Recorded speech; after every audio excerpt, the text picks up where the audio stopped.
Good evening and welcome. We have an intriguing panel of guests tonight who are going to join us for our 2023 Spark Speaker Series. This series is hosted by Go Studio here in the InComm Payments headquarters in Atlanta, Georgia, and we're glad to have you. I'm Kelly Bargainnier, and I'm going to be your host for this evening. As you know, technology and partnerships and innovation are what fuel Go Studio. Last year's Spark Speaker Series were live broadcasted on YouTube and viewed through your computer screens. This year, we're excited to provide a more personal experience as we share our passions and explore the broad landscapes of the Metaverse. We'll be joined shortly by an esteemed panel of experts to discuss this fascinating subject. We truly appreciate you joining us tonight, and if this is your first Spark Series event, prepare yourself for an exciting journey. Before we get going, I'm going to share some background on InComm Payments and Go Studio. First, let's begin with a brief introduction to InComm Payments. For those of you who aren't familiar with InComm Payments, we are a global leader in the innovative payments technology industry. Leveraging dynamic technology and proven expertise, InComm Payments delivers solutions that grow businesses across a wide range of industries.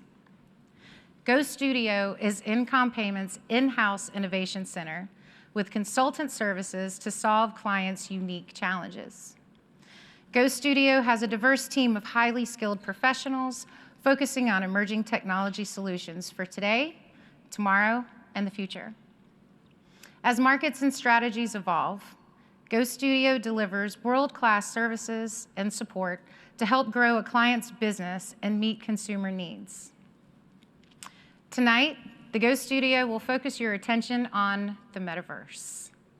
I feel like when I say that word, there should be some exciting lights and sounds behind me and some extraterrestrial being that comes down to kick me off stage, but tonight, you're stuck with me.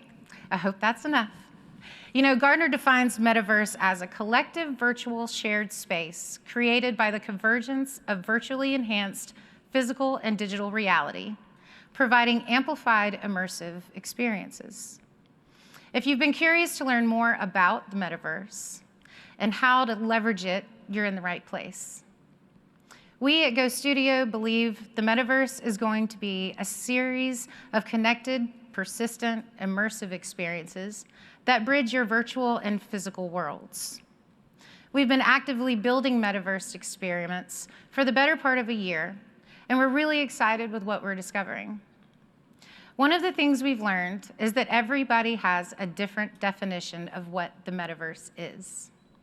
From virtual reality and gaming, to content creation and ownership, to social issues and mental health. We've asked some experts to join us tonight and share their definition and unique perspective on the Metaverse.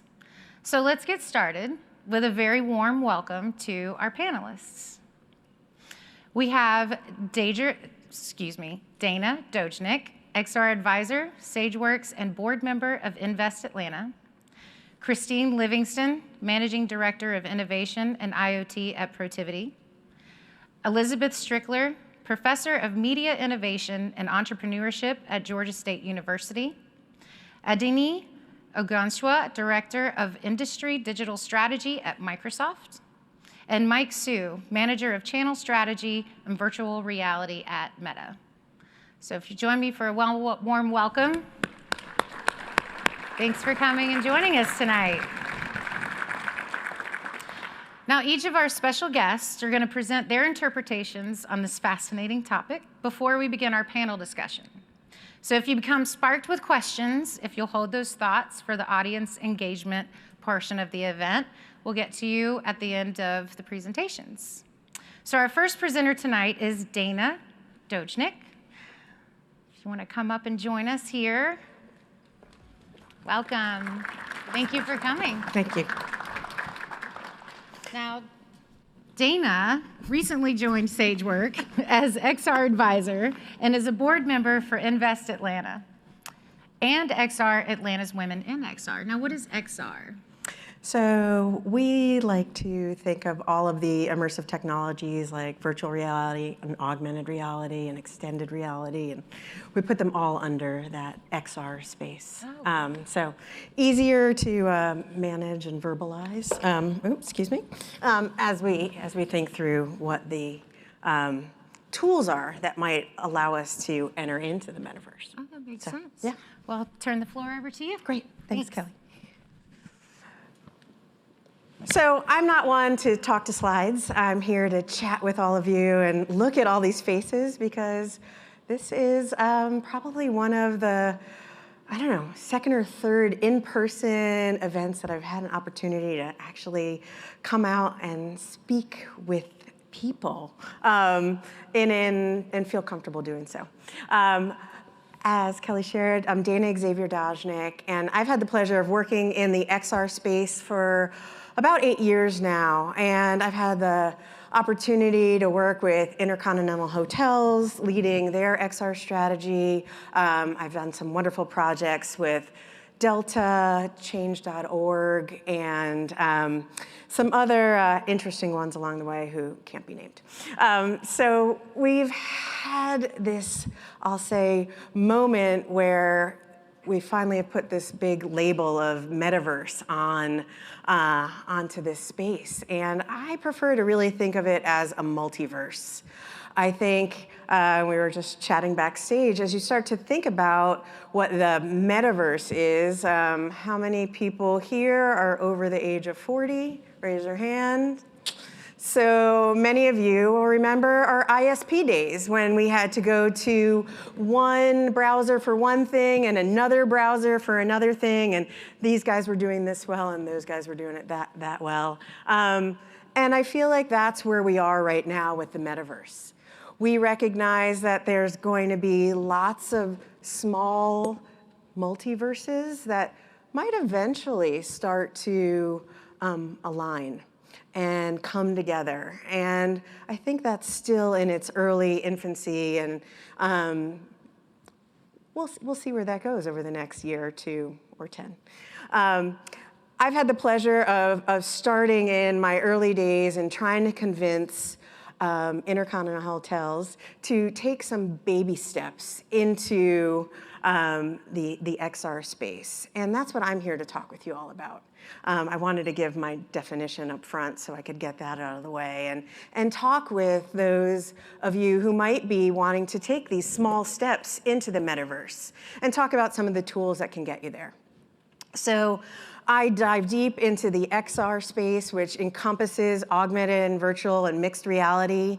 I love the opportunity that those technologies have afforded me, but I've been really, I'll say, disappointed in a lot of ways about how some enterprise organizations have been hesitant to take those steps, to take those baby steps. And really figure out the ways that these technologies could align with their organizations. When I've mapped out a full methodology around how some of the groups that I've worked with could enable virtual reality for consumer testing, for design, for input, and actually for delivery to the consumer, and they're hesitant, and I get that. But it's those baby steps that are gonna get us closer to connecting in the metaverse through some of these different pathways and technologies. And I'm not gonna spoil what the rest of the participants here are gonna talk about and panelists, because they're going to share a little bit about more of those connection points. We've had the opportunity to work with Porsche along the way and figure out how we could use tools like augmented reality to bring the customization of cars to life while you sit at home, while you wanna fool your wife and bring it up and put it in your driveway and pretend to drive it down the street while you're on your tablet. And it's those moments where we can start to connect the dots with the physical and the digital world, or as many are putting these phygital words together and creating, I guess, new descriptors for where we are today. It's those things that will come to life in the metaverse, but also in our physical spaces. So I'm excited to encourage all of those who might be in enterprise organizations or making these headways on your own, to start to think through how these technologies can influence the way you're going to think about doing business in the future.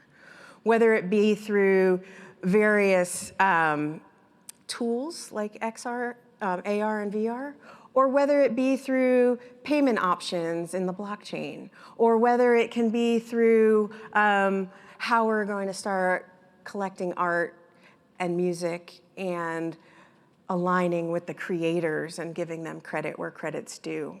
And you'll hear about all those different pathways from some of the other panelists tonight. I was excited to get to go first because I'm here to be the encourager to start to make those leaps, and they might be small steps, but really start to figure out the ways that your companies can align, because the metaverse isn't going away. It's here to stay, and it's up for us all to figure out the ways that we'll start to get there and feel comfortable being there. The way we will create communities in these spaces and collaborate with one another in these spaces, very similar to the way we do in our social spaces today, but again, cross-pollinating the physical and the digital. I'd love to see another show of hands of who's put on a VR or AR headset. Good, almost all of you. So you can start to see some of those aha moments once you get your head in there and start to see how those connection points start to happen. And maybe you can take the headset off and you start to have those conversations about the what if. Could it do this? Can I do that? Bring those groups together. Bring those curious groups together within your organizations and start to think about the what ifs and the can we's, and keep building on that. Reach out to experts within your organization and outside of your organization to start to have those deeper conversations about how and why and should we and can we, and let's align some budget to this. Over time, I've been, I'll say, a little disappointed again to see where budgets align when we think about immersive technology. I grew up in advertising in my early days in New York, and when I moved to Atlanta in 2006, I went to work for an agency here, and they shared, okay, we're ready to have an interactive team. And I was like, okay, well, you'll get about like $50,000 while the rest of our campaign will get $2.5 million. I was like, wait, how are we supposed to really align and think through a comprehensive campaign? So it's those, I feel like we're, again, in that sort of infancy of where budgets are aligning for these technologies as well, and these, I'll say, small R&D endeavors. It's time to really dig deep and think through how we can support those forward thinkers within our organizations, and really, I'll say, put some budget behind where we want to be and think about the spaces we want to be in the future. So again, I'd encourage you all to find who those folks are within your organization, arm in arm, brain and brains together, and bring them together and start thinking about the what ifs. Thank you. Now, Dana, before you leave, hearing you talk was interesting because I started thinking about, like you said, the innovators and taking that risk. And I remember when the first Avatar movie came out on the IMAX, you came out of that movie experience and you felt like you were still in another world. And then companies like Universal Studios took it to that next level. Yeah. They put goggles on you, threw you on a roller coaster inside a warehouse of screens, and next thing you know, you're riding dragons with Harry Potter. Now you have to remember the recovery room on the side because it's new and it's going to take some getting used to, but taking those baby steps to get there, I think was a fantastic point. Yeah. Thank you for sharing with us. Thanks, Kelly. All right.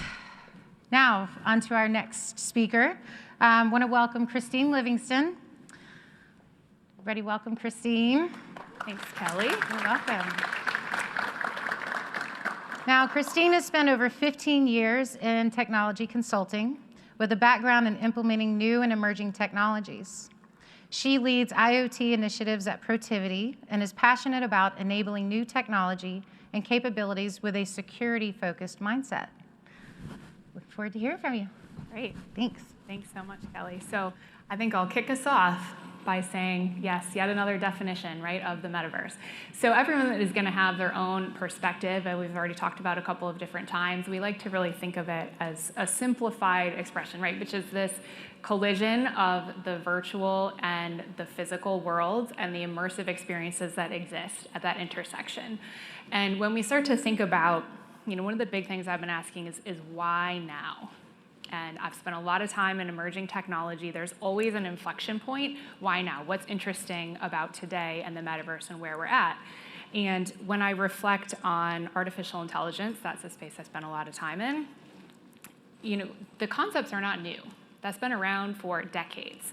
But it's not very meaningful to say, I can run you a predictive model that's going to tell you when you have a fraudulent transaction, give me 4 days, right? Not practically helpful. So when the hardware and the underlying technology got to a point where I could make that prediction in 4 seconds, all of a sudden it's meaningful. And I think we're at that similar inflection point with the metaverse, right? The concepts have been around for a very long time. Second Life, anybody? Second Life, right? That's been around for a long time. But what's happened is it's not as expensive or prohibitive to enter this space. And so as the technology has become commercially viable and commercially accessible, you're starting to see enterprise adoption, and consumers are familiar with the metaverse and these augmented reality and virtual reality applications in their day-to-day life.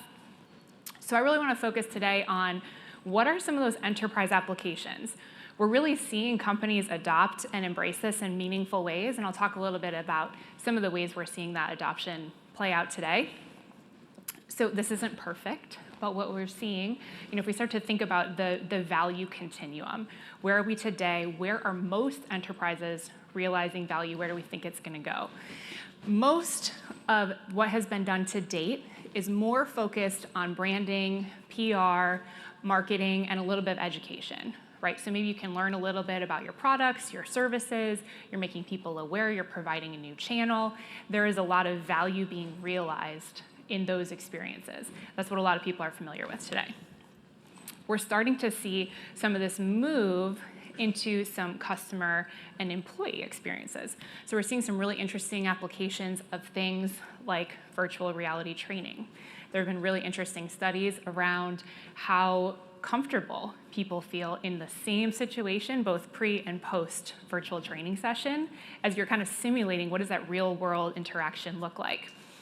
And I think we'll talk a little bit more about some of this in some of our tech series as well, but we're also seeing the adoption of those technologies to do things like provide remote assistance for employees as they're performing complex tasks. So what if I could actually overlay instructions or schematics or steps on top of what complex tasks someone's trying to do? And then, where we're maybe a little bit more speculative are some of these new and emerging business models. What might payments look like in the metaverse? What might insurance look like in the metaverse? What are some of the new offerings, the new things we don't even know exist yet? I guarantee you people are comparing, and they are starting to evaluate and experiment in that space today. So that, I think, is where we're headed, what we'll see next. Some of these applications, some are a little bit funny, right? But marketing, you'd be surprised how many brands are in the metaverse. Fun fact, someone actually purchased an NFT of a Gucci handbag for more than you would pay in the physical world, right? Astonishing. So there are a lot of brands all the way from Nike to Gucci McDonald's that are in the metaverse that are creating these presences, creating these experiences for you to go engage with their brands. We're also seeing, again, that upskilling side of things, training. This is a Mercedes-Benz workshop where they're using a HoloLens to provide some augmented reality support for their technicians. A lot of applications in the manufacturing industrial field around upskilling, training, et cetera. Similar, how can we actually use a simulation, right? So if we take it one step further, what if we actually create a digital representation of our facilities? What if we could actually run some of those what-if scenarios? What if we could understand before we invest millions, if not more, of dollars into a manufacturing line, what if we could understand the what-ifs? Where do I put something? How do I plan the space? That's really interesting applications we're seeing in manufacturing. The line between commerce, payments, and marketing, I think, is very, very thin. But when you start to think about where this is heading, and again, those enabling technologies that are underneath, when you think about NFTs and the ability to transact in the metaverse, we're starting to again see practical applications, the next step of e-commerce, right? So people can actually buy and exchange goods in the metaverse. As the metaverse continues to become increasingly interoperable, this will expand even further, I think, in the future. And then, can't come to a payments company and not talk about payments and DeFi. And, we're really seeing all kinds of fintech and DeFi brands pop up where we're looking to create some of those specific offerings. What might that look like as we explore what this new world of payments and commerce looks like? And it's interesting to think, there's all these startups, there's a lot of fintech companies, everybody's investing in this space, but this is also happening at the enterprise commercial banking level. They're all experimenting, they're all deploying, they're saying, where am I in my digital strategy today? How ready am I to accept a decentralized payment? Do I have any of the infrastructure I need to support that? So really interesting applications, again, all the way from those tech startups to the JP Morgan Chase and the HSBCs of the world. And then, similar to what Dana talked about, most important is how do we get started? And we see probably the vast majority of enterprises today are trying to figure out, that's great, I see really interesting applications, what does that mean for me and my business, and how do I get started today? And one of the most important things you can do is start by orienting your team around a shared objective. What are we actually trying to accomplish? Are we trying to build our brand? Are we trying to innovate? Are we trying to learn about new technology? What is our shared vision for this thing we call the metaverse? And it's really critically important to have that shared vision and that shared objective, because you can't really measure how successful you are, whether or not your experiment worked, whether or not there's something to move forward around, unless you have established that shared vision. And some of the things that are unique about the metaverse and the things that you need to really prepare for that are maybe different slightly than other technologies is, again, that aspect of immersiveness. Are we talking about a fully immersive experience? Do we need something that's maybe a little bit more augmented reality, something where maybe I'm combining physical and digital a little bit more closely? Thinking about the sovereignty, really important in the payment space as well, right? Who actually owns and controls not only the space, but the payments and the transaction within that? Around that is context. Again, what is your business and what is the value to your business? It might be really valuable to enter a new channel if you're a brand. It might not be as valuable if you're looking to understand how might this impact my manufacturing facility, right? So understanding what, again, that business value for your shared vision is very critically important. Do you have the skills and the technology in-house to do that? And if not, where are you going to find it? How are you going to learn it? And then, of course, the regulatory environment. So rapidly changing, FTX, I'm sure everyone's probably at least heard of that, whether you're into payments and metaverse or not, hard to stay away. But that regulatory environment is going to expand and adapt very, very quickly, I think, over the next couple of years. So we really think that it's, again, at that inflection point where we're starting to see the enterprise adoption, everybody from the startups to the huge corporations is starting to ask, what might we do with this technology? What are the possibilities? And this is really how we would suggest kind of thinking about getting started. So, thanks, Ellie.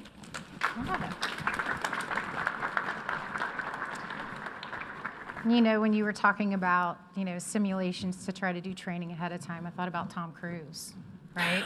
He would have never made that flight if they hadn't simulated the time and everything that took into account to actually pull it off.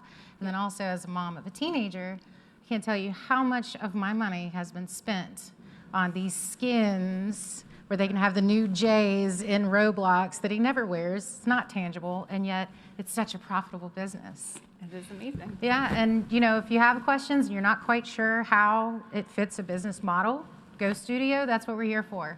Come in, let's talk about it, come up with some ideas, solutions. That's why we're here, and that's why we like to bring in experts to have these type of panel discussions. Thanks for your time. All right. Here we go. Next up, we have Elizabeth Strickler. All right, thanks for joining us. Thank you. All right, so Elizabeth is the Director of Media Entrepreneurship and Innovation at the Creative Media Industries Institute at Georgia State University. She teaches media innovation to undergraduate and graduate students and works with major labels and cultural icons to build Web3, blockchain, and virtual production strategies. Thanks for joining us. All right, thank you. I hope that I'm going to be able to play my video, so I'm talking to the tech people right now. Okay, so let's see. All right, so I'm taking this back to the very entry level because I'm teaching a class right now called Self and Community in the Metaverse. And so I'm going to go through, the class started only 2 or 3 weeks ago. So I'm going to start and show you all what these non-tech students, how we're sort of conceptualizing getting started with what is the metaverse and how do you actually enter into it. This is a bunch of academic gobbledygook. But anyway, the goal is for them to enter into the metaverse and kind of consider what is self, what is community, what is safe space, and just, you know, what is security, et cetera. So we're going to walk through a little bit about what we're doing. Yeah, what is self in the metaverse? What is personal, private space? What is public space? What is community? We already went through that. Okay, I'm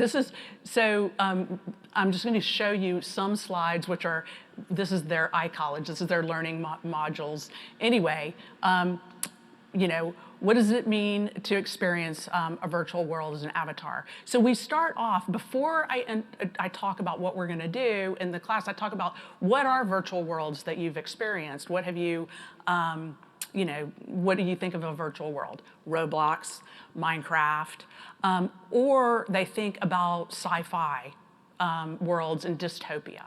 A lot of it is dystopian, you know, Matrix or Ready Player One. We'll talk about Ready Player Me in a second. Ready Player One, et cetera. So we're kind of just sort of, so the thing I forgot to tell you about this class is it's also a research study. So we're trying to understand what does reflecting on self and community sort of imply about how students think about the future and think about technology and techno-ethics as well. Yeah, so that's what we do. Stuff. All right. Oh, so the slides are a little bit backwards. So let's go back. Okay. Okay, so let me go back. Back one. Oh, well, all right. So we asked the students I want to go back, sorry, to this one. Is this going to play? Is the question. Yes, okay. Okay, but that's not where I want to go yet. Okay, sorry, y'all. All right, so we got them to do what is self. First, we asked them to draw a picture of themselves, and or a picture of an avatar. So we questioned, what is the tool that you're using and what are the limitations of that tool?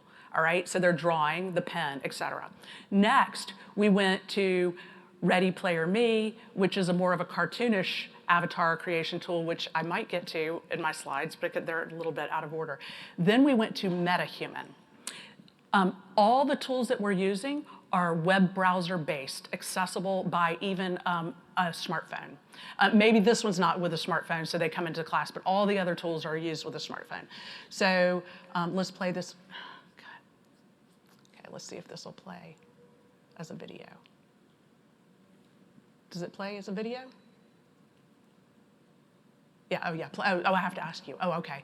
So what's very interesting is that this is that, so you can, you load up different faces and you see the circle at the top. You start to, and this is kind of a good analogy. What is it like to be in the metaverse, and what is a reflection of being a self and being an entity in the metaverse? So up in the corner, you take, you mold your face and you mix different faces, and you can really try to get precise. But what you can tell is that it's very difficult to get precise. So you start to get into that uncanny valley. So that's why things stay very low fidelity or lowly, not precise, because it's too difficult to you know, to be super precise. So we go into, let me see if I've got my, whoops, back. All right, so we'll go ahead and go into this one. Do you mind playing the video? So this is where they made their Ready Player Me avatars, and then they spawned into spatial. So this is what Georgia State made a very simple virtual world so that the students could spawn, meaning your avatar appears in the virtual world and then you walk around in the virtual world. This is my avatar. And they have something that they're supposed to do. This is called spatial. It's very low fidelity. It's also kind of lonely. There's nobody there. And it's a little, you know, that's one of the sort of issues is like, you've got to have a point and a reason to get people into these spaces. But our students, the goal is for them to create a learning space that they would all get together and navigate together and create together and see what they can conceptualize as a real usable space and something to truly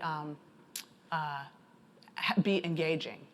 So then I got them to conceptualize what would be the perfect avatar for themselves. And so this is 8 of my students. They just made these, like I downloaded them today. They just made these this week, and these were made with Midjourney, which is an AI text-to-image creation tool. But this is amazing. This is what people want to be in the metaverse. So it's very interesting when they're not using tools like MetaHuman, which is like create exactly myself. And we don't even know what this implies yet. So we've got a bunch of questions that we're studying right now. But I think this is pretty awesome.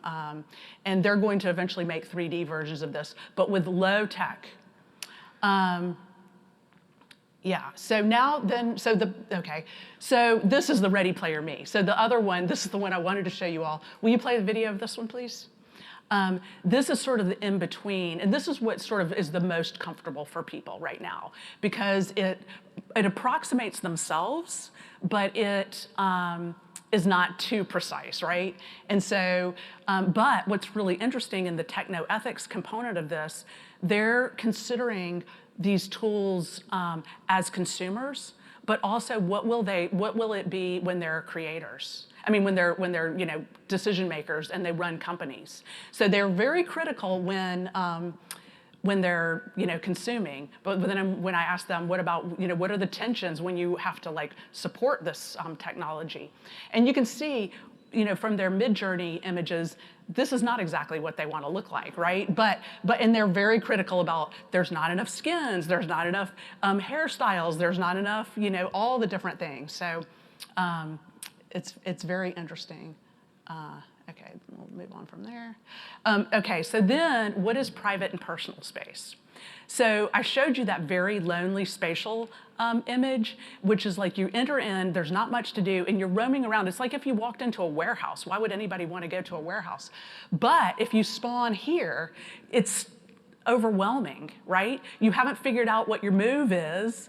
You know, one of the moves is churn butter, and you know, there's all these different things, but it's very hard to spawn here, so you need a space, an in-between space, a quiet space to spawn into before you actually, you know, enter into the world, just like you do a lobby or something like that, or a bedroom. So the students will all create safe spaces too and reflect on that. And I think this is all great learning for how are we really, truly going to get into these worlds. Yeah, so let's see what else I got here. Yeah, and so then we're going to create, the whole second half of the semester will be to create a communal space. We're actually even going to create sort of like a, you know, like a constitution of some sort. Like what do you do? How close can you get to people? What moves can you and can you not do when you get up to people? You know, just like a lot of the, there's rules for like how close your avatar can get to another avatar and whether your avatar can touch another avatar or whether you can hear people. So we're kind of reflecting on all of that. And I hope that I have, yeah, so this is all IRB research study class, and we're thinking through, like, does this make you feel like you have more agency over your lives? Does this make you more excited about the future? Does this make you feel like not dystopian or utopian, but protopian, which is sort of, you know, and so as we go through each of these activities, these are the things that we're studying, and I have about 40 more slides, but I'm gonna stop right there.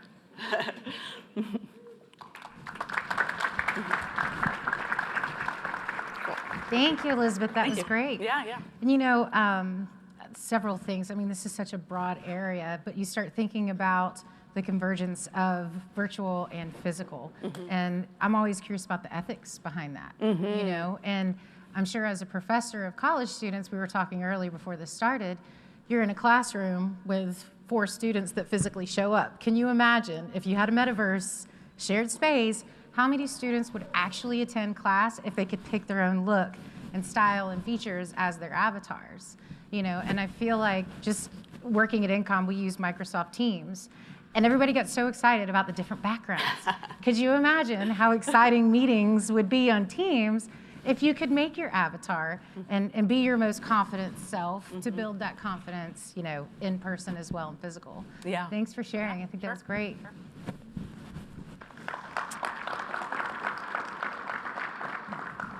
All right, our next speaker, want to welcome Adeniyi Ogunsua.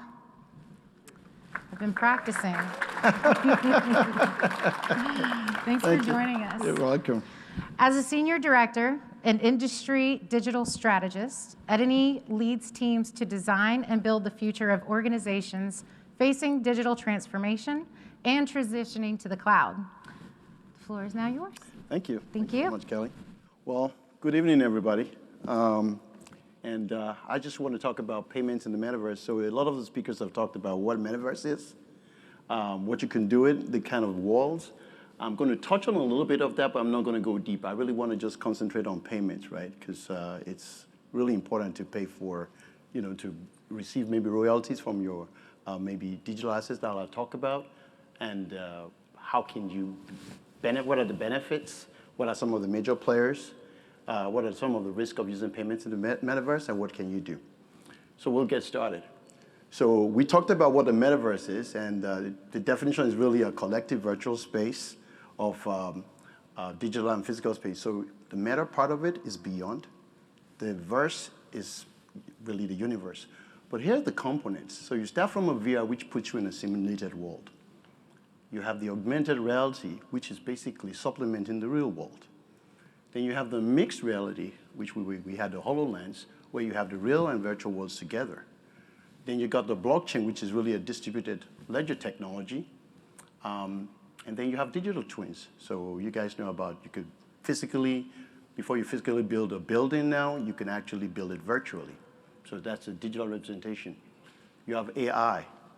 Lots of you probably know about ChatGPT. Yep. Web 3. So Web 1 was really about static web. Web 2 was where you have your Meta, you have YouTube. It's basically you create your content, but you have a central agency that really collects the royalty. Web3 is really about having control. You're a content creator, and then you can derive royalty or money from what you create. And that's where you have control over your digital assets, your data, but it's in a community. Now, we can go into digital assets too. So basically, the digital assets really could be your digital art, it could be music, collectibles, it could be video, whatever it is that you have. It could be in-game assets, it could be virtual real estate. And then the other part is IoT, where you have sensors, a network of physical devices, buildings, things with embedded sensors, and then actuators that you can interact.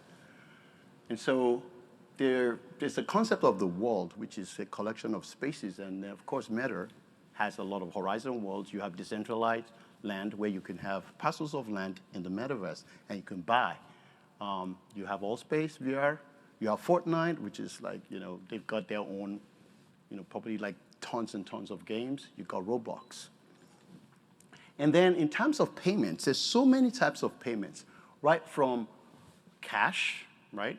You have rewards and coupons. You have digital currencies like Litecoin, Bitcoin, Ethereum, Ether. You have digital payments. You have a lot of Visa, like plastic cards, corporate cards, procurement cards. You have credit lines, buy now, pay later, gift, royalty. You have central bank digital currencies. There's some countries that are doing that, like Nigeria, for example, and some countries in South America. But in 4 or 5 years, that's going to be a whole lot, right? Now, Adeniyi, I'd hate to interrupt you, but I know this section really wants to see this Oh. slide. So if you want to stand right over here, like I said, this is a very important slide for a lot of our financial. It's a money slide. Perfect, perfect. There you go. You have ACH payments, wire transfers, real-time payments, CBCD, and cash. The reason why I was saying it's very important, payment is very important, that no matter what you do, whether you're paying someone, you're receiving anything, it's very important to be able to do that. So that's why I put that there. So Citi also, can you guys still see? I hope I'm not blocking. You guys good? So Citi has, they take this and put it in pillars, like the payments, and talk about decrypting the future. So there's a really good paper. Actually, I put the source in there, and they talk about the in-game tokens. You have Roblox and Minecraft. You have the limitations that they have. Like, for example, it's really hard there's some withdrawal limits. There's a use case for gaming. Then examples for cryptocurrency, of course, Bitcoin, Ethereum, goes on and on and on. You have stable coins. Got to be careful with those ones, right? But anyways, that's basically settled currency for trading, tourism. And then we talked about CBDC, which is like, for example, you got Sand Dollar, E-Naira. There's some limitations to it. And then, of course, you also have cash, fiat money, right? That's not backed by anything, right? The question then is, what is Microsoft doing in the metaverse? Well, we're doing a lot with Meta, right? We announced in November or December of last year, I think it was November, where we're actually working with Meta to help them in terms of providing security and trust, and also using Mesh and Teams as a way to get into the world, right? So we have that partnership. Talked a little bit about that. And then in December, we have a generally available platform where we build Web3. We have Web3. Basically, we allow you to be able to build Web 3.0 assets. Pretty much what we like to do really is we really want to make you have this a secure and trusted infrastructure. So we provide the intelligent cloud platform. And that means network, compute, storage. It means software and applications. For us, it's all about doing things, creating things, and we make sure that you do it in a trusted environment and at scale. And we do have a lot of partners that we work with. So we are really big on digital infrastructure, big on digital assets, and then decentralization and metaverse. And we have what you call the digital ID, which is a concept of having an ID, but it's trusted and it's secure. We have the confidential consortium framework, CCF, where you have a lot of players. If they're playing it, how can you make sure that if I'm sharing data, it's actually trusted? And the confidential ledger. And then we do work with Quorum for the blockchain service. Again, Mesh is our gateway. We did a lot of HoloLens, but now we believe software is the way to the metaverse. And we use Teams. We have probably about 200 million people now, 300 million people using Teams. And that's a platform we want to use. So it enables presence and shared experiences. So you feel the presence, you experience, and basically you're able to connect from everywhere, right? So the key thing is, put simply, technology is a tool. It's really important to focus on people, and value is the outcome. So here's some of the players in the metaverse. There are tons of them, right? From acquirers, right, to processors, to card networks. You see all the logos here, the issuers, Chase, Discover, you have Adyen, you have Stripe, the gateways that process it, the MSOs, game developers, cryptocurrencies. So from product information to mobile payments, loyalty and rewards, and offers, and anything in between, tons of players. What's the addressable market? So depending on what you're thinking of, or how your assumptions, McKinsey, BCG, and CT, especially BCT, think it's up to 8 to 13 trillion. That's based on the number of people who use VR headsets or mixed reality. That's about 1 billion people. But if you look at the number of people that use the internet, it's about 5 billion. So when you do it and say, what could they buy? You could go from 1 trillion to 8 to 13 trillion. That's how big this space is. And this is important because you've seen what has happened with FTX, right? And I will talk to that. But let's first talk about the benefits. So the benefits of using payments in the universe is convenience, right? You're able to go from a closed system to maybe an open system. Access to unique content and experiences. Participation in emerging technologies with disintermediation, right? Potential for financial gains in virtual world economies. If you are able to create an asset, and you're, like, say, an artist, or you're a movie, maybe a budding movie producer or director, and you're able to create something, you can get paid for that, right? So that's the creator economy. You can play to earn, right? You have the possibility to fund, borrow, lend, and trade an asset, right? And there's a value to really digitize an asset. So the interesting thing also, too, is to know that if you have an asset, you can actually layer an asset, right? Where they don't do it today. But if you can take an asset and you can actually put like layers to it and say, hey, this part of the asset does this, that's maybe a tranche, it's a layer. And then there's another layer. The way you look at the values, like say, what is the value of that asset? Can you split that asset up? Can you put it on an exchange? Or can you even insure it? And we'll talk about that later. So if you look at the risk, the number one risk, or actually fraud, money laundering, there's also disruption, there's theft, privacy, security, and ethics violations, just runs the gamut. There's lack of regulations, things are still going on here, brand reputation, volatility, things are going up and down. You've seen what's happened to a lot of the exchanges. And the big thing here is what I look at in finance, because I do a lot of financial work, is whenever you have a risk or reward or return, there's a part of that called risk, because you could use that, you could lose a lot. So what if there's a possibility to mitigate that risk, right? But there's a whole lot of it over here that's still hasn't been addressed. And so what can you do? What we say is to assess, quantify your exposure, assign risk score to your digital assets, platforms and your loans and the exchanges. Create and tokenize your digital assets. Put it in tranches. And for each of those tranches on the blockchain, you could say, hey, who's going to take that risk? Maybe you the opportunity to create risk products, insurance. Consider metaverse insurance and create pools, syndicates, and maybe micro-insurance. And explore the financial metaverse in concert with embedded finance, like being able to get loans, maybe wealth management, certain things. We at Microsoft run on trust. We like our customers to run on trust. Governance is a big part. Accountability, having the notion of a digital ID, tokenization, and dynamic fraud protection, where you're using AI to figure out what's going on. You know what the bad players are because you know what the attributes are. But the other thing I function as an auditor is you have to continuously audit, monitor, and revalue and mark to market. Mark to market is important Because the value today doesn't mean you're going to have that value. So I can take a company today and say, hey, you know what? I have to mark the value, because what happens if I had to sell today? So you continuously mark to market, have the digital assets platform and exchanges, and that is everything. Thank you.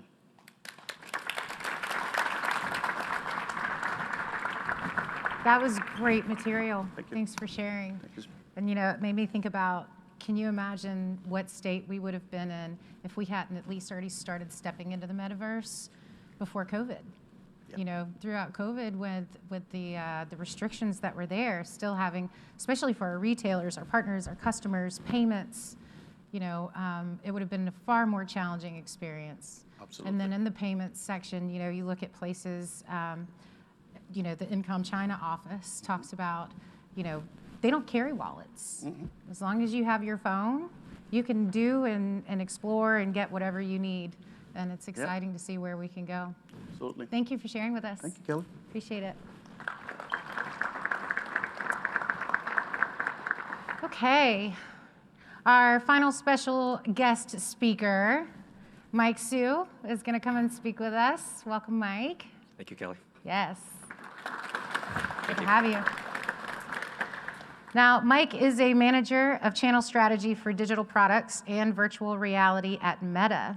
He was formerly director of retail and marketing at Nintendo. Take it away, Mike. Thank you, Kelly. Thanks.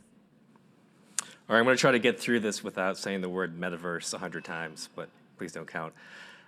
Thank you so much for allowing me to be here. Over the course of the next 10 minutes or so, I really hope to just cover 3 points. 1, our definition of the metaverse. 2, why we believe it to be important. And 3, how we hope to get there. All right, so as Kelly mentioned, my name is Mike. Work at Meta in our Reality Labs division, specifically focused on building digital products. And actually, most of my career has actually been spent in gaming, and more specifically at Nintendo. So for those who know Nintendo or are fans of Nintendo, the company puts such a focus around fun multiplayer experiences in its content. What makes games like Mario Kart 7 or Super Smash Bros. So fun is that you get to share those experiences with others. So when thinking about the metaverse, I think it's important to start there. Shared experiences and connections. Sorry, just 1 second here. Just going through my notes, apologies.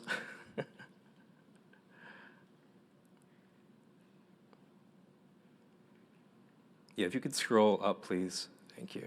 Yeah. Thank you so much. So yeah, at Meta, we've always believed that improving technology is not our sole focus, but rather improving technology for the focus of supporting deeper connections. So that's what the metaverse really is about. It's the next evolution in digital connection.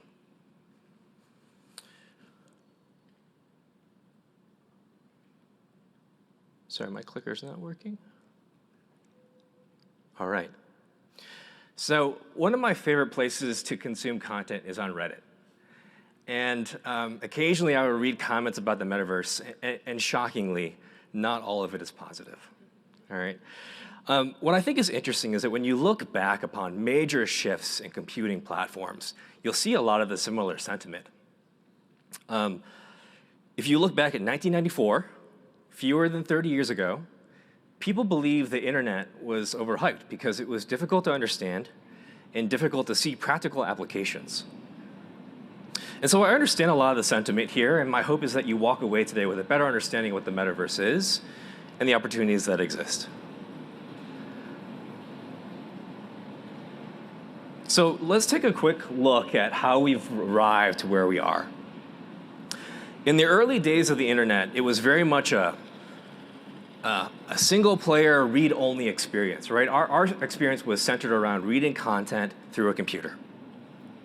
And then something happened. The internet became social. And with it, a major shift in how we interacted. UGC proliferated. And with that, a whole ecosystem of creators and communities emerged.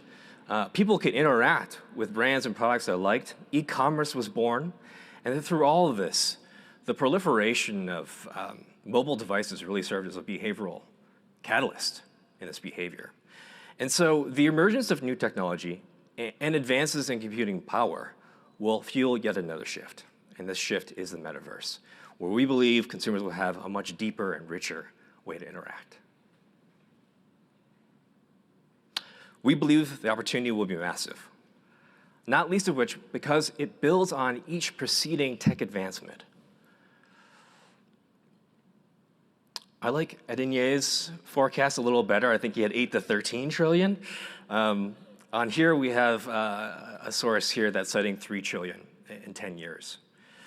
Let's just think about that number, $3 trillion, a global economic engine that has the potential of improving lives, billions of lives across various sectors. Now, the fully realized metaverse is still likely a decade away, right? But its impact is far from hypothetical. We're already seeing advances in increasing adoption of underlying tech like AR and VR and MR. And we're seeing really positive sentiment in how people are interacting with these technologies and how they're having meaningful impact on their lives. But still, people yearn for a better way to connect. Right? And so the metaverse will solve some of the challenges that we have today and also find solutions to needs that we haven't even thought of. So I'm going to share just a brief video here on some of the use cases that might exist through the metaverse. Hopefully this video plays.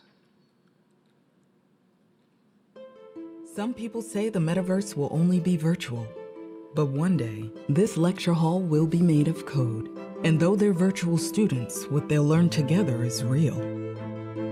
A surgeon will be able to practice as many times as needed in the metaverse before laying her hands on a real patient. Being able to explore a spacecraft is one thing, but the metaverse will let us go farther than any rocket can take us.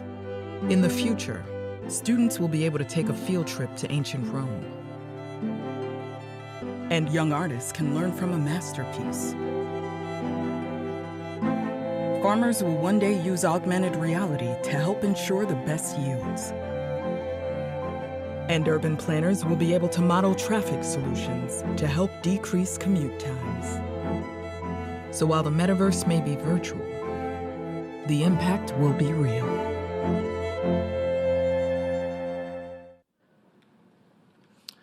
So how do we get there? Like today's internet, it's going to take a growing ecosystem in order for the metaverse to be fully realized. Not only do we need to make advances in technology that will support the right devices that will then allow for amazing, compelling content, we also need to make sure that we have the right infrastructure and platforms to support growing adoption and creation. It's important to note that the metaverse will not, should not be created or governed by any single entity. It will take a lot of participation from companies, both small and large, participants from civil society, public sector, as well as millions of individual creators to kind of create the content that we're going to be expecting. Now, even though we renamed our entire organization around this effort, again, we're not going to be the only ones leading in this space.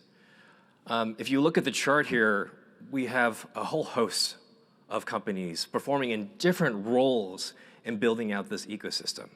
You have companies on the far left that are thinking about creating really compelling content for individual use cases, some of that was highlighted in the video, to all the way to the right, the companies kind of thinking about how you have the right telecommunication networks to support growing adoption.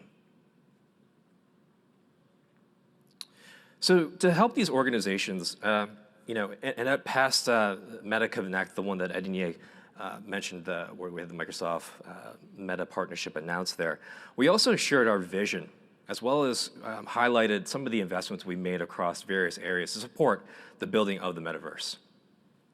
So in terms of platforms, we've heavily invested in more immersive and interactive experiences through Facebook or through Instagram, to even ensuring that we have more robust environments through Horizon Worlds or Horizon Workrooms. Sizable investments in technology. Our first kind of foray into the space was really with the acquisition of Oculus some 10 years ago. And a few years after that, we introduced the MetaQuest 2, which is in market, and the first VR set that really kind of break through into the mainstream. We're seeing really positive sentiment there and some really positive use cases in how that's having a meaningful impact on people's lives. And in terms of ecosystems, tools, such an important concept for Meta, because again, we're not gonna be building this by ourselves, but we need to make sure we have the right tools and resources to help support the builders that are gonna help build this thing. And as we build, it's so important that we stress accountability and transparency throughout all of this. Our teams kind of think with responsible innovation guidelines at the outset. There are forums like the Metaverse Standards Forums that have been created to make sure that Metaverse remains open, interoperable, and inclusive. And I should note that privacy really is the most important step along this innovation towards a safe and inclusive metaverse. We've partnered with experts in civil rights to partners, experts in accessibility, to even thinking about meta avatars, to what Elizabeth mentioned earlier, about how we allow people to fully express who they are in this digital space. So in closing, I hope that I've conveyed how transformative we believe the metaverse to be. Metaverse isn't a story about technology. And yes, it's built on underlying tech like VR, AR, mixed reality. But what really drives us is that it's a story about people and how we can show up as more human in our connections and interactions. Thank you. That was great. Great content. Thank you. Like I said, as I sit here and listen to each one of our guest speakers, when you were speaking, that video that you showed, I thought encompassed it beautifully. I'm one of those Chicago med fans. I watch all the Chicago shows, and they had the operating room 2.0 where it shows, the patients and all the organs and everything come up, and it explains using AI what it learns from the different surgeons and the patient's history and better guides the doctors, And could you imagine if we had that before they built the roads in Atlanta, how much easier it would be to get in and out of the office? No traffic. Beautiful. Yeah. Thank you. Thank you. Appreciate it. Okay, so now for the fun part. It was all fun, but this is the really fun part. We're going to get a collaborative panel discussion going. So I'm going to invite our guest speakers up to take a seat up front with me. And we're going to take some questions from the audience. So if you have any questions for the panelists, if you want to stand up in the center of the aisle, we can bring the microphone to you. If we have any questions. All right. I think we have a question. We do have a question. Thank you. Hello. Good evening, everyone. Good evening. My name is Anthony Marshall from the Lyricist Lounge, Dow. Thank you all for everything you said today. Very important. I guess my question that I think will be a great discussion is really around community. Obviously in Web3, we always talk about community. Today, I didn't hear much about community, right? And when we talk about Web3, it's also, about making sure that that community is thriving with you, right? That these communities didn't just build your thing and then you benefit. I'm wondering how each of you are, addressing community as it pertains to your product. Thank you. So who wants to be the first to answer there or discuss community? Well, I'll start because mine's easy because I'm not a corporation or a company. And so we're doing research on kind of, what is community? What does community look like in a virtual space? So we're trying to research that and understand what it feels like for the student, and then what the students they're going to create sort of like I said, like a constitution of what should be the guiding principles for a particular space. But granted, our students are not the owners of large companies, but they will eventually work at large companies and make the decisions and sort of reflect on the ethics. But I'm going to leave it to the people who do have platforms to also talk about that. Yeah. No, I could talk about that, about community. And thank you for bringing that up. You know, when we mentioned that the assets, right, you have different content creators, you have artists in the community, you have people who do movies. I'll give you,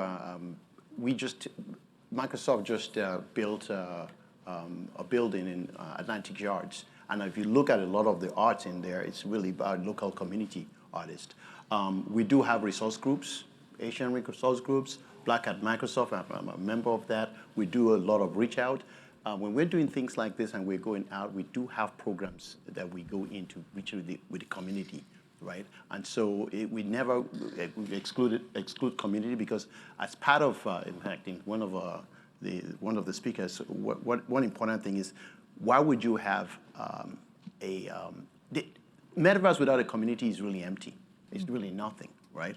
It's the network and the community that makes it strong. So don't worry, it should be connected. But the key important thing to know is that if you're a creator or you're in the community, and as you're making that money, think also about how can I mitigate my risk, right, in the community. And that's why I talked about the payment. But yeah, good point. I'd plus one the comments that were just said. I think community is at the heart of what a metaverse should be, right? We talk a lot about our meta avatars, right? Showing up in this space as you want to express yourself. And so much of that is important because when you interact with others, you want to show up as your authentic self, and you want others to do the same. And that is such a hallmark, I think, of building community, is that you're able to have these more authentic kind of real experiences as you would in the real life. And so, yeah, that interaction, that community building, and allowing you to kind of choose the communities that you want to be a part of are all tenets of the metaverse. So to be otherwise, I think, would not be what the metaverse should be, right? It promises to be. But thank you for that question, yeah. And that's a good point. And I actually have a question to kind of build off of that. I had written down watching. Do you think the metaverse will increase or decrease social connection? I think it's going to open up, and has been for years already, especially during COVID, all these pathways for folks who might not be within proximity to connect. And through the tools that we've discussed here today, those are just going to continue to proliferate. I think you had brought up earlier that the most interesting growth area is in the boomers section. And the way that boomers are leveraging these technologies and getting accustomed to those technologies so that maybe they can talk with their grandkids a little easier, so they could meet in a headset in a metaverse, some space where one might be in Thailand and someone might be here in Atlanta. So leveraging those opportunities, I think, is going to offer a lot of growth. While there is a lot of hesitation, while we need to be careful and conscious as we build these spaces, as we need to make sure voices are heard, brought into the conversation, and listened to as we build these spaces, and making sure everyone has a seat at the table. So you guys down at the end, we're gonna make sure that you're holding space and making sure everyone has a seat at the table. Yeah, agree. And there's a great documentary called We Met in the Metaverse, if you want to see how people are connecting. Great, thanks for that. We have another question. How's it going, everybody? I'm Russ from the 40 Acres DAO. I'm super excited to be here. I just wanted to ask you a question, Beth, surrounding like the academic curriculum for students. Is it just metaverse-based, avatar world, esoteric, or are we talking DAOs, smart contracts? Do they get the full spectrum of what Web3 and blockchain offers, or is it just the spatial world? That's interesting that you're saying that. So in the summer, in the Maymester, I taught a Web3 class, that covered all of this, NFTs, blockchain, and I co-taught it with a guy that sold his company, NFT company to Ticketmaster. So legit, right? I got 8 students. So we're all excited about it. But so that's one of the things that I'm kind of trying to let you all know, just even showing some of that sort of rudimentary work that I was showing you all, is that there's, there's people who are excited about it, but there are other people who are trepidatious or who don't know and who are just getting started. Now, on the other side, we have a whole game design and game development program going on that was all Unreal Engine and Unity and super deep into that. But those are people who are studying that specifically. But I do think that the blockchain element is a little bit sort of it's in a sort of, it's a liminal space. I'm always trying to bring it, but we have to just keep letting people know that it's there and that it's accessible to them. Great, thanks. We have another question. Hi, how's it going? My name is James Rubin. I actually work here at InComm Payment Solutions up on the 5th floor, and I had a question for the whole panel here. What I do at InComm Payment Solutions is I'm actually a DevOps engineer, so a lot of my day-to-day responsibilities are actually working for other people who work for the company. So one of the coolest parts of this presentation I thought was actually how the AMG team at Mercedes was using AR to work on their cars in a much more efficient manner. So I see a lot of products and ideas geared towards the consumer side of things and how we can get a lot of people out on, outside of this building involved with XR and things like that. But I was wondering what that timeline looks like as far as getting some internal tools perspective and using these things to maybe even improve XR technology itself in the future. Thank you. So I've had the benefit of working really closely with groups at Delta, Intercontinental, Porsche that I mentioned earlier, and thinking through how we can use virtual reality for training on-site and off-site, as you were mentioning. We did an amazing project where we did some work when I was at Foundry 45, a local group here, that built a platform that replicated Hartsfield Jackson Airport. Thank you. Thank you. I'm like, that's the rest of it. And we were working with below-the-wing operators. So those folks who had to go out on the runway and inspect planes, get them in and out of there quickly, and do it safely. Well, at Delta, it takes about 90 days for you to get your tags to be able to get regulated and safe out onto the runway.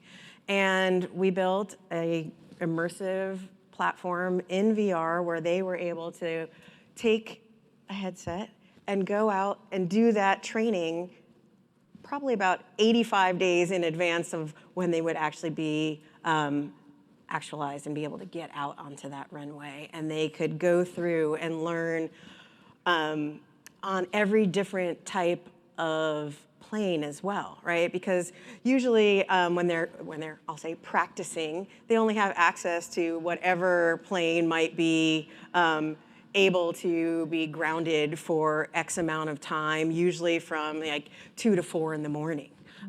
So those were those practice times. So this enabled someone like Delta to use VR and get folks through that so much faster. So I think there's a lot of those use cases out there that are able to have folks make that leap, get training on the ground, or that digital overlay that you might need in a manufacturing plant as well through augmented reality. So that's one great case study, I think. Yeah. Yeah, I would also say we're seeing sometimes the exciting applications, right, are the customer-facing ones. But we're also seeing a lot of companies who say our first step in this is actually going to be internal. We want to do it lower risk. We want to understand how it scales. We want to understand how it's used. And so there are a lot of internal applications. They're usually not as publicly accessible, right? Most people are not going to talk about what they're doing internally.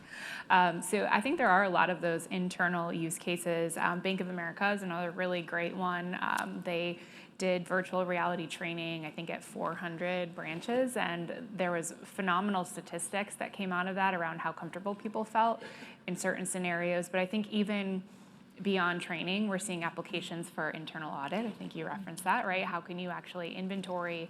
How could you imagine we're doing product launches internally, understanding new capabilities? So I think there are a lot of internal applications. They may just get lost sometimes in those external presentations, but it's a really common, I would say, place for a lot of companies to start to think about how can we use this internally. That's a great point, and that leads me to another question, and I'd like to get your perspective, Mike, if I could.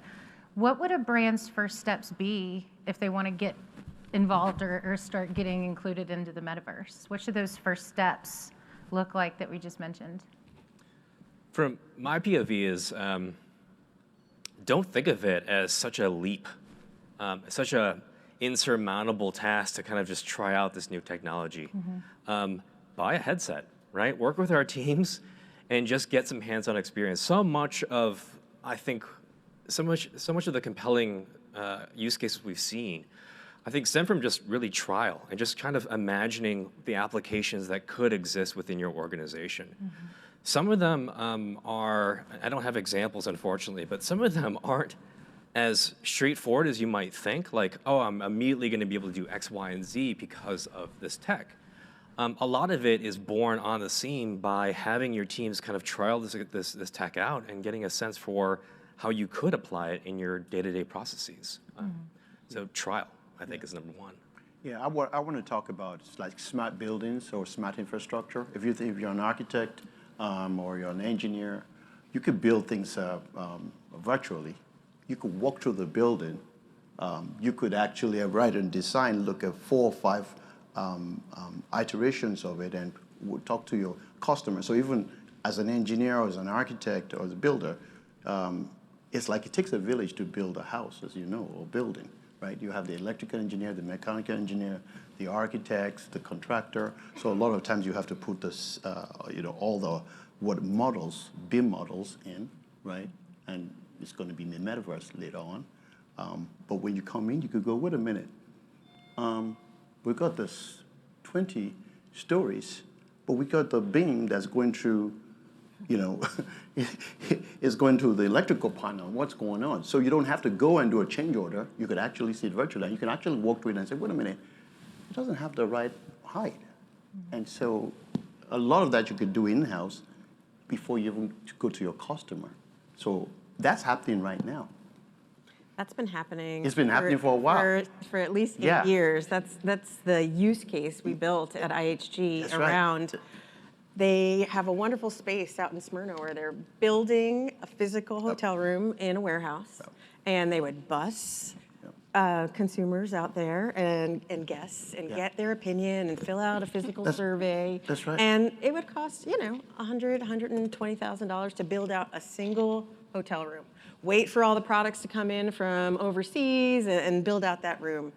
We streamlined that timeline. Yep. We built it in VR. Yep. We got consumer insights, streamlined it down to about a 6-week time frame, about an $80,000 price tag, and you could iterate and iterate on that until you got it perfectly right. Before they still always wanted to build it physically. Yeah. But needless to say, you went through those iterations. Exactly. And I think it revolutionized the way Holiday Inn brands starting to work and design, and then moving forward for the success of brands that Intercontinental has brought on, they've then continued to work that way. They're having a hard time getting the legacy brands come aboard, but yeah.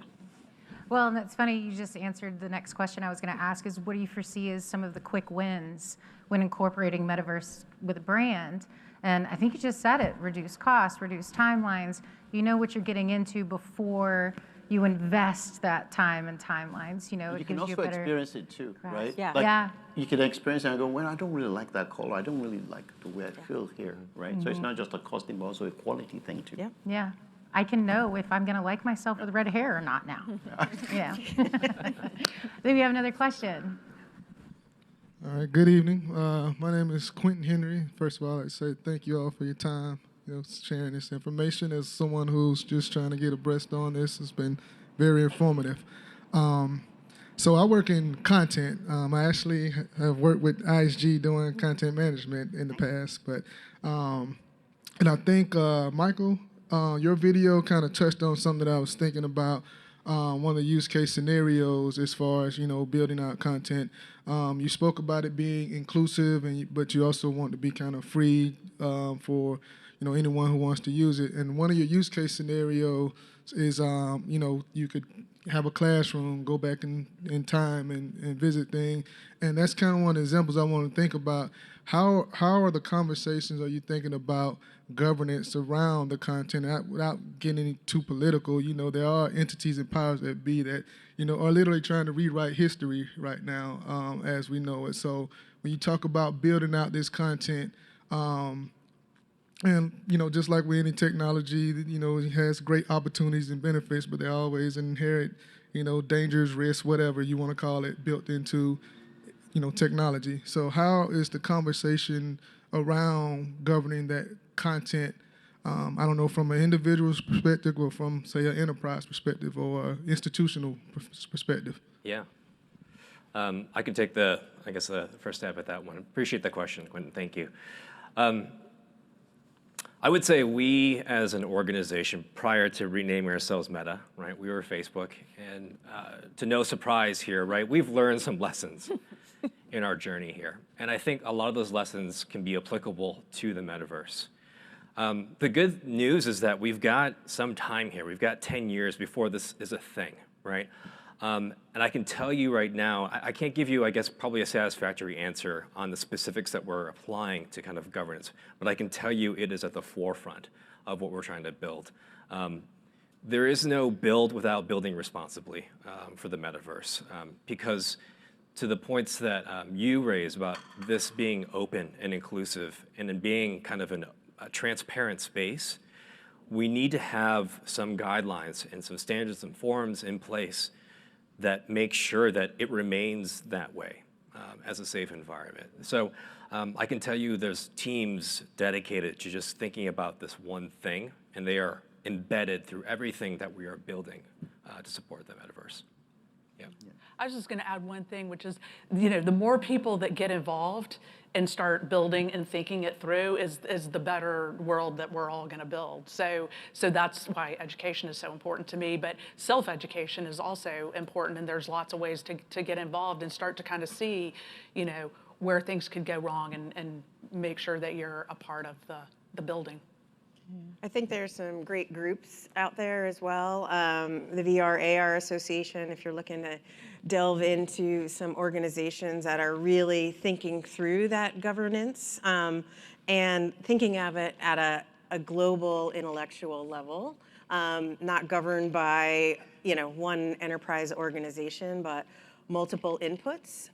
So as you're sort of dipping your toe in the water at personal levels and then even at the enterprise level, because there's lots of big organizations also associated with the VR/AR Association. That's one area that you can find a lot of, I'll say, helpful details on how to dip your toe in the water in a safe way. And those are some great resources, because I think, a big question that comes up in almost any discussion I have with clients, partners, colleagues, when it comes to the metaverse is, what are those ethical implications for using the metaverse? And when we start looking at, the broad spectrum of things, that governing piece, it shouldn't be one body, it shouldn't be one person, one policy, but what does that actually look like? And that makes perfect sense. I think we need to use it more to really be able to understand where those boundaries lie when it comes to ethics and morals. I mean, when you think about it, it's our own sense of self, right? As Elizabeth was touching on, it's what we're comfortable with, right? Just as we can put up our own parameters and where we are allowing apps into our world today through our phones, we're gonna have to sort of put up those guardrails moving forward, as much as we're going to allow the bigger entities to govern it for us. We got another question from the audience. Hi, how are you guys? My name is Lisette Correa. I'm better known as Art Addict. I'm a visual artist. I do tons of murals in the city and collaborations with brands like Champion, Nike, and my favorite one of the year, Atlanta Braves. And for me, I've had a lot of pressure as an artist to get into the NFT world. But for me, it's like a foreign language. And I'm thankful for, as an artist, for these visual presentations, because it's been more captivating for me than to like try to read this foreign language online. But I've seen many of you guys talk about having fashion representation and artists in your presentations. However, I see brands like Nike and Gucci and, these big brands. But what happens to the artists like me who want to get into this world, but then I'm approached with an agency saying, hey, I want to take, 50% of everything, and we'll handle this language that you don't understand. And I'm like, no, I'm scared. I'm not doing that. It's crazy to me that me signing a year deal with the Braves seems more accessible than going into the metaverse. So how do I get into this world? Turn around and introduce yourself to the woman right behind you with the glasses. She's leading and guiding many women in the NFT space right now, and keeping it at that, I'll say, simple level and holding hands. She's a good person to talk to. Thank you. Yeah, one more thing. I wanted to say something. I was in one of the ERG I belonged to. There was a gentleman, I don't know if he played basketball or I don't know what he played, maybe football. But he was a budding artist. He was actually an artist like you, but he was really good at drawing. And And then he stopped playing. I don't know whether he had like I don't know, maybe something. No, he just ended his career. In his career, yeah. But then he switched to art, and he started doing NFT, and he makes millions out of that. Yeah. But the step is hard. The step is hard. I totally get it. And there's a lot of people in this room in the Atlanta Blockchain Center, and there's a lot of people in this room to kind of network with and get it figured out so that you don't end up with a 50%, That's why we have pay. Web 3.0, the content. You should not have to pay someone like that. You are the content creator. You need to derive more of the royalties, not an intermediary. Yeah. But yeah. And I think you took the right first step. You showed up tonight. Yeah. Well, one other question I had written down too that I think might be useful to this group. What do you think has contributed to society's confusion or lack of understanding of the metaverse? I got the finger from the good finger. The good finger. The good finger. Well, I think this is kind of inherent. Whenever you have kind of a seismic step change in technology, is that there is general confusion. Because candidly, I mean, we're all expert here, but I mean, I think we would all agree that are we truly experts in this thing? I mean, it's still being built. It's very nascent right now. And so we're still trying to figure out, honestly, as we go as well. And certainly we have our own experiences that we can kind of apply to this. But I think we're not seeing kind of the practical applications just yet. We haven't really hit, and I'm sorry, I'm going to use a kind of a Nintendo reference here, but for those in gaming, right? We won't tell Meta. Yeah. We're going to scratch this in the recording. But I liken it to kind of the Wii moment for gaming, right? We had video games was traditionally this kind of, the image that would be kind of conjured is that you would have this boy sitting in a dark basement with a silhouette kind of brightly shining behind him because he was absorbed in the single player game, right? And what happened was when the Wii was introduced, all of a sudden you had this boom of expanded audiences that were playing video games. You had grandmothers playing tennis with their grandchildren, right? And so you had that kind of catalyst, that inflection point that really brought this to the mainstream. And I can tell you, I don't think we've hit that yet, right? With the metaverse, with any underlying tech just yet, but that is coming, and that will happen. We're just not certain when and what that experience is going to look like. Yeah, I'll say two things. I agree with that. I think there's if you look at signal to noise ratio, there's too much noise. I like to keep things simple. Once we find things, make it really simple, it's really easy to create something and make it really easy to sell it and to profit off it. That'd be great. There's just too much stuff out there. And I think we just need to cut through that and simplify. So simplicity is needed. Good point. All right, I know we have one more question. We're a little over time, so we're going to get this last question in. Hi, everyone. I'm Shayna. I'm a founder at Moon Now, which is a growth accelerator for Web3 products. I was curious how this panel was thinking through the contrast between digital ownership, which has an inherent scarcity model applied to it, versus what's a public good. So it's a super complicated topic, especially with the text-to-image AI that's coming out, and it's really unbelievable. So, I was a huge believer in the NFT, and ownership.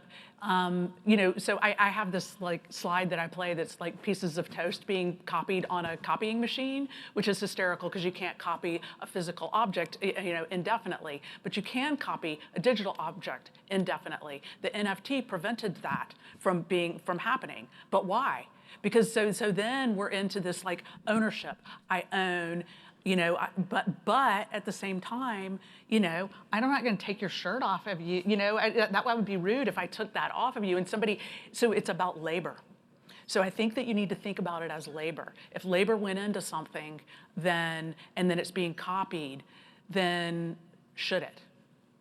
So I do think that labor is the key to that. I've thought a lot about this, and I still don't know the answer because it's getting more complicated with all of the AI that's happening right now. But somebody else might have. Yeah, I think it depends on the industry, and I think it depends on the use case. Really, sometimes it moves to a public good, or it could be I need to own this. But I do think whatever happens, you need to have guardrails and responsibility, we have responsibility for Metaverse or for AI or whatever it is. I think you need to have that, and then that's what I do think. It's a hard thing to crack. I think it's another, some of the questions touched also on, I think it's really important to recognize that there are currently centralized and decentralized metaverse experiences, and those are vastly different. When you talk about governance, regulation, ownership, et cetera, and platforms, again, like Roblox or the Sandbox Decentraland, those are truly more decentralized environments. But when you're talking about things like spatial, that's a very centralized environment, and the ownership and transferability and interoperability of digital assets and NFTs and all of those things operate very differently in those spaces. So without getting too much into the technical weeds, I think that's a really to the question is also about governance and responsibility and who owns it. Vastly different based on the type of technology that we're talking about at this point in time. So I think that's an important thing to educate yourself on too if you're really looking deep into the tech. Well, I would just want to add on to that. So we're building worlds, and so we're all playing God. And so we know how we're supposed to sit when we're up here. We kind of know what we're supposed to do. We know how we're supposed to socialize when we go over there. We know how much we're supposed to drink or not drink when we go over there. We have all these rules in the real world. We're just now getting started in what all the rules should be in the digital world. So that's why, again, education, experimentation, get in there so that you can have contribute to what we should and shouldn't do. I mean, it's super complicated, but I do think we're kind of playing God. Mm-hmm. Mm-hmm. Well, and you see some of these movies like iRobot, Will Smith, totally not bought in on it, because those things hadn't been thought of yet. You start teaching personalities to machine-based, and same in the virtual world, there's some people that are so immersed in the virtual world that they start losing that sense of self, and it's a very difficult area to really gauge. And I liked your point, Mike, about, can we really call ourselves experts? I think it's more pioneers, having the confidence and the bravery to step into that world, while still understanding security implications and ethics and morals of it, and just being aware. It's no different than walking into the mall to go shopping as a human, still observing your surroundings. Great. Well, this has been another informative Spark event. I hope you all enjoyed yourself as much as I have. I want to give another round of applause to our panel. Really appreciate your time and being with us. And I also want to thank you, our audience, for taking time, on a weekday this evening to come and sit and join us as we start talking about this really exciting topic that I think we're going to hear more and more of as we go forward. Before we wrap up, I've got some gifts to give away. I'm going to scoot over here and snag them real quick. This is something new that we've done. We didn't get to do this at our last Spark series because we were all on computers, but since we're physically here, we figured let's physically give away a gift.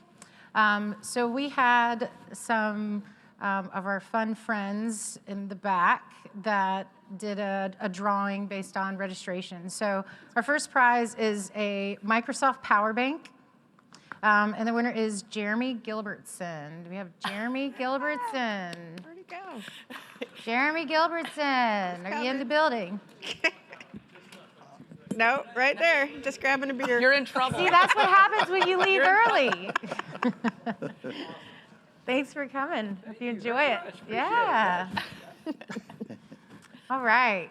Second prize. Oh, we have a Callaway leather coaster set and bottle opener. The winner of this prize is Dawn Smith Camacho. I know she left. Did she leave? She texted me, but I can hand it off if you want to do who's in the building. Let me ask, Wizard of Oz behind the curtain, can we hand this off to Dawn, or do we want to do another drawing? Wizard of Oz has said hand off. Hand off. Congratulations to both. Appreciate everybody coming. Again, I want to thank our panel for sharing your time and expertise with us. As we continue to explore our cutting-edge technology and innovative solutions, I hope you'll join us for more Spark events in the future. This concludes this event, but if you'd like to learn more about Go Studio, be sure to follow us on social media, including LinkedIn. It has been a pleasure hosting you this evening. On behalf of InComm Payments and Go Studio, we really hope this experience has sparked some ideas that will captivate your imagination and awareness of emerging technology and reality. Thank you all.